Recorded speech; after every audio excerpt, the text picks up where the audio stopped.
आज हम बात करेंगे क्लास 8 मैथ एनसीईआरटी चैप्टर 1 जिसका नाम है रेशनल नंबर। पहले हम जानते हैं रेशनल नंबर क्या होता है। पहले हम डिफिनेशन लिखते हैं, फिर बाद में आपको समझाते हैं।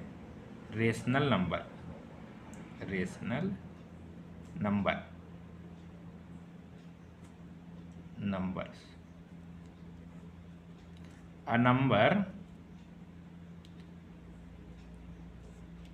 which can be written, which can be written in form of q, in form of p upon q, where p and q are integers, p and q are integers and q does not equal to 0। मतलब कि कोई भी आप number ले लीजिए जिसको p upon Q के form में लिखा जा सकता हो और जो q होगा वो 0 इक्वल नहीं होगा, उसे हम रेशनल नंबर कहेंगे। जैसे एग्जांपल के तौर पर एग्जांपल देते हैं आपको, -2/3 ये p अपॉन क्यू के फॉर्म में है और q जो है 0 इक्वल नहीं है। ठीक, एक दूसरा एग्जांपल देते हैं आपको, 6/7 p अपॉन क्यू के फॉर्म में और q 0 को इक्वल नहीं है और 6 भी इंटीजर है, 7 भी इंटीजर है। लेकिन अगर आपसे कहते हैं p अपॉन क्यू क्या 6/7 इंटीजर है, तो ये इंटीजर नहीं आता क्योंकि इंटीजर कभी फ्रैक्शन में होता नहीं, लेकिन ये नंबर इंटीजर है। ठीक, आप में से बहुत लोग कहेंगे कि जीरो वैसे रेशनल नंबर नहीं है, लेकिन जीरो रेशनल नंबर है क्योंकि जीरो को हम p अपॉन क्यू के फॉर्म में लिख सकते हैं। अगर हम p अपॉन क्यू के फॉर्म में लिखेंगे तो हमें कोई दिक्कत नहीं, क्योंकि 0/1 लिखेंगे फिर से 0 आ जाएगा। ठीक, अब बात करते हैं कि क्या 2.76 इस पर बार लगा है, मान लीजिए। ठीक, क्या रेशनल नंबर है? बिल्कुल रेशनल नंबर, क्योंकि अब 7/6 पे बार लगा है, इसका मतलब कि हम इसे बार बार रिपीट करेंगे 7/6। इसका मतलब अगर कोई पैटर्न पॉइंट के बाद अगर कोई पैटर्न रिपीट हो रहा तो रेशनल नंबर है। ठीक, अब देखते हैं √2 जो है वो रेशनल नंबर है कि नहीं। √2 रेशनल नंबर नहीं, क्योंकि इसका जो हम रूट निकालेंगे इसका आएगा 1.41421356। ठीक है, यहाँ पर पॉइंट पर कोई पैटर्न नहीं, 41 आ गया, 42 आ गया, 13 आ गया, 56 आ गया, इसीलिए यह रेशनल नंबर नहीं है। ठीक, हमने रेशनल नंबर की बात कर ली। अब थोड़ा बेसिक बात कर लेते हैं होल नंबर की। होल नंबर देखिए, जैसे आप 6-7 में पढ़ चुके हैं, होल नंबर स्टार्ट होता है 0 से, 0, 1, 2 और अनंत तक जाता है। ठीक, इसका इसमें कोई ज़्यादा जानकारी वाली बात नहीं है, आप सब जानते हैं। फिर इंटीजर आता है, इंटीजर आपको भी मालूम है, पॉजिटिव इंटीजर होता है, निगेटिव इंटीजर होता है। ठीक, पॉजिटिव इंटीजर में से 4, 5, 6 ये सब पॉजिटिव है और निगेटिव इंटीजर में 0, -1 ये पॉजिटिव इंटीजर है। ठीक, 0 ये निगेटिव इंटीजर है। ठीक, इस प्रकार है। अब हम बात करेंगे कुछ प्रॉपर्टी की। जैसे पहली प्रॉपर्टी का नाम है कम्यूटेटिविटी। कम्यूटेटिविटी। ठीक, देख कम्यूटेटिव प्रॉपर्टी का आपको सिंपल भाषा में है रीअरेंज करना। जैसे अगर मान लीजिए ए हमारे पास 2 नंबर, ठीक, a प्लस बी, क्या हम b प्लस ए लिख सकते हैं? बिल्कुल लिख सकते हैं, क्योंकि दोनों का उत्तर अगर सेम आए, जैसे हमारे पास मान लीजिए 3 + 2 है और 2 + 3 लिख देते हैं, क्या दोनों का उत्तर सेम नहीं है? सेम आएगा, 5 इसका भी आएगा, 5 इसका भी आएगा। और सिंपल बात है, कम्यूटेटिव इसी को कहते हैं, रीअरेंज करना किसी को। ठीक, लेकिन आपको ध्यान देना है कि सब्ट्रैक्शन में नहीं अप्लाई होगा। ये सब्ट्रैक्शन अप्लाई, जैसे क्या 3 - 2 है और 2 - 3 का उत्तर सेम आएगा? नहीं आएगा, इसका 1 आएगा, इसका -1 आएगा। इसे ध्यान रखना है आपको। लेकिन मल्टीप्लिकेशन में इसका सेम होगा, जैसे 3 × 2 है, 2 × 3 लिख सकते हैं, कोई दिक्कत नहीं क्योंकि उत्तर इसका सेम आएगा। ठीक, लेकिन डिवाइड में इस्तेमाल नहीं कर सकते। अगर हम 2 में 3 से भाग देते हैं, कुछ 0.6 ऐसे करके आएगा। ठीक, लेकिन अगर हम 3 में 2 से भागते हैं तो अपना 1.5 आएगा। ठीक, अगर 3 में 2 से भागते हैं 1.5 आएगा। दोनों का उत्तर सेम नहीं है, इसीलिए कम्यूटेटिव जो लॉ होता है सिर्फ प्लस में, जब सब्ट्रैक्शन एडिशन होता है तब फॉलो होता है, ठीक। जब मल्टीप्लिकेशन हो तब फॉलो होता है बस। और कब नहीं फॉलो होता? जब सब्ट्रैक्शन की बारी है, ठीक, और जब डिवीजन की बारी है, ठीक। फिर अब दूसरी प्रॉपर्टी अपने पास है, उसका नाम है एसोसिएटिविटी।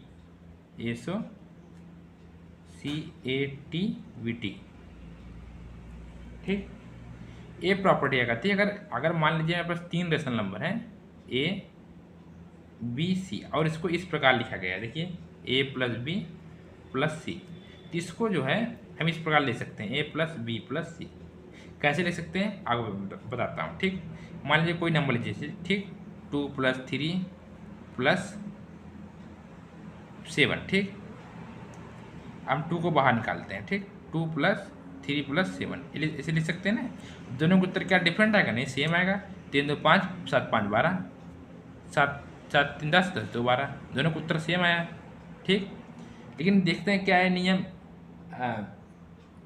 सब्ट्रैक्शन में अप्लाई है या मल्टीप्लिकेशन में अप्लाई है, डिवीजन में अप्लाई है कि नहीं, ठीक। ज़्यादा जानकारी इसके बारे में आपको नहीं जानना है, बस बेसिक जान लीजिए।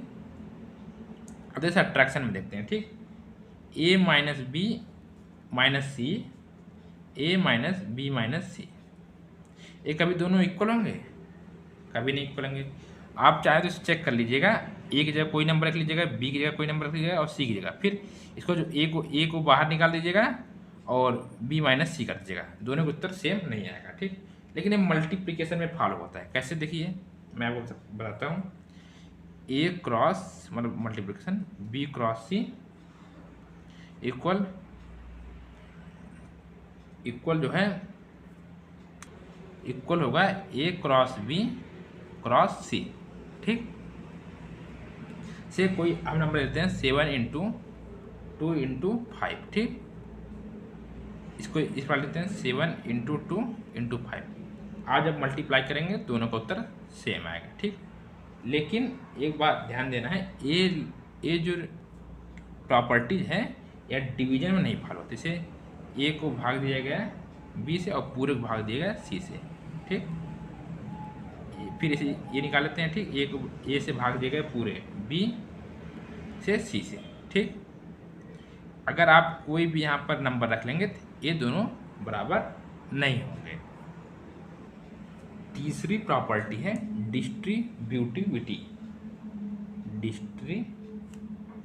डिस्ट्रीब्यूटिविटी, इसमें आपको क्या करना है, जैसे अगर ए बी प्लस सी लिखा है, ठीक, इसको ए बी प्लस ए सी लिख सकते हैं।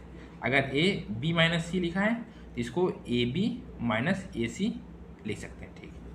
ये आपको सबसे अच्छा तब करना होगा जब आप इस प्रॉपर्टी का इस्तेमाल करके क्वेश्चन लगाएंगे जो आपको एक साइड में दिया गया है, ठीक।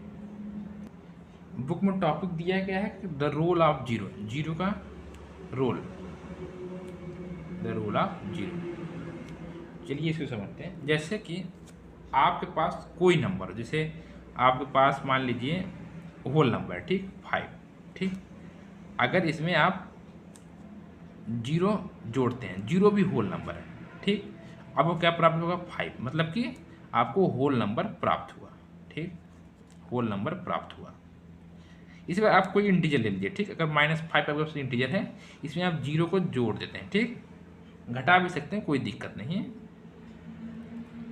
-5 मतलब अगर हम किसी भी नंबर में अगर 0 को जोड़ते हैं, 0 क्या है? होल नंबर है, ठीक, तो उसका उत्तर क्या आएगा? जिस नंबर से हमने जोड़ा है वही उसका उत्तर आएगा। जैसे -5 है यहाँ पर, ठीक, तो होल नंबर है, ये क्या हमने इंटीजर है तो इंटीजर आएगा, ठीक।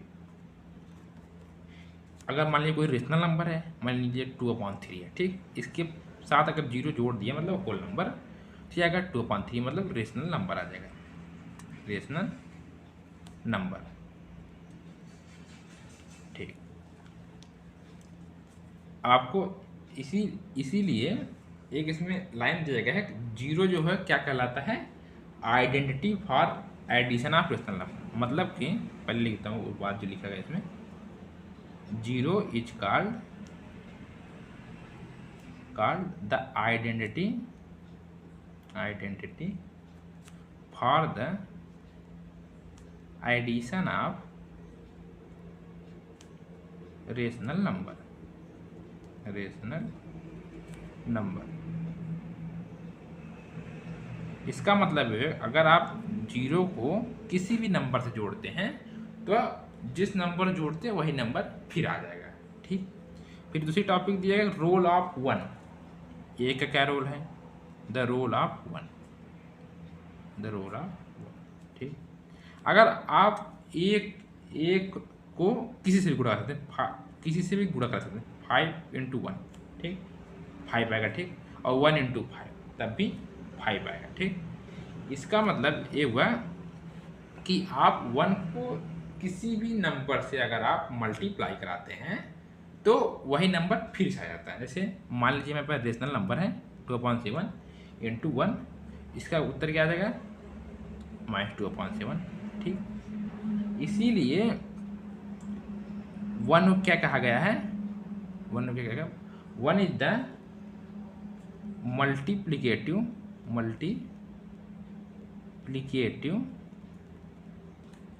Identity for rational number.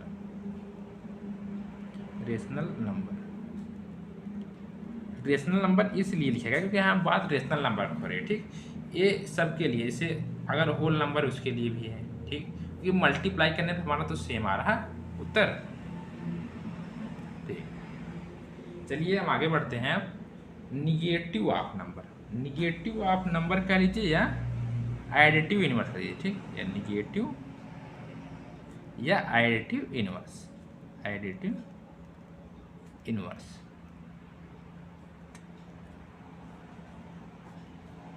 देखिए, अगर मैं आपको एग्जांपल दूँ ज़्यादा समझ में, ऐसे मान लीजिए मेरे पास 2 है। ठीक, मैंने आपसे पूछा इसका निगेटिव या एडिटिव इनवर्स क्या होता है, आप पाएंगे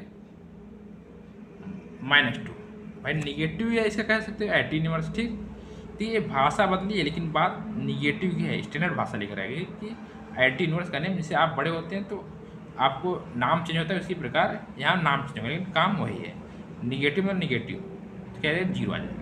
मतलब अगर कोई भी आपको नंबर दिया गया उसमें क्या निगेटिव करेंगे कि उसका जो उत्तर है 0 आए। ठीक, अब ये -2 क्या कहलाएगा? भाई हमने -2 सब्ट्रैक्ट किया, 0 आया। ठीक, अब -2 कहलाएगा एडिटिव इनवर्स ऑफ 2। 2 का एडिटिव इनवर्स कितना है? -2। ठीक, चलिए हम आगे देखते हैं।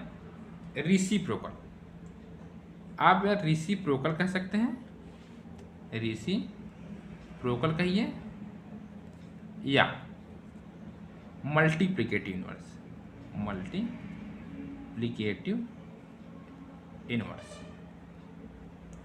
जैसा कि आपको पता, अगर मैंने आप यहाँ बताते हैं आपको, अगर आपसे कहा कि 5 का रेसिप्रोकल आप कहेंगे 1/5, क्योंकि इसे अपान करना होता है। ठीक, लेकिन अगर मैंने आपसे कहा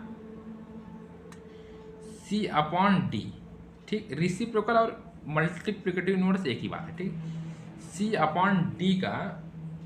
C/D तभी रेसिप्रोकल या मल्टीप्लिकेटिव इनवर्स कहलाएगा दूसरे रेशनल नंबर का, मान लीजिए दूसरे नंबर का A/B, जब इनका प्रोडक्ट 1 आएगा। मतलब कि अगर आपसे कहा गया 5/9 जो है इसका मल्टीप्लिकेटिव इनवर्स आप फाइंड करिए, अब आप क्या करेंगे? ये इसका रेसिप्रोकल लिख दीजिए। अगर 5/9 का रेसिप्रोकल क्या होगा? 1/5/9 होगा। ठीक, 9 ऊपर जाएगा तो क्या आ जाएगा? 9/5 हो जाएगा। देखिए 5/9 9/5 हो जाएगा, काट देंगे कितना आ जाएगा? प्रोडक्ट 1 आ जाएगा ना। इसीलिए 5/9 का मल्टीप्लिकेटिव इनवर्स क्या है? 9/5। इंट्रोडक्शन पार्ट यहीं पर समाप्त होता है। अब हम अगले वीडियो में एक्सरसाइज 1.1 का क्वेश्चन सॉल्व करें।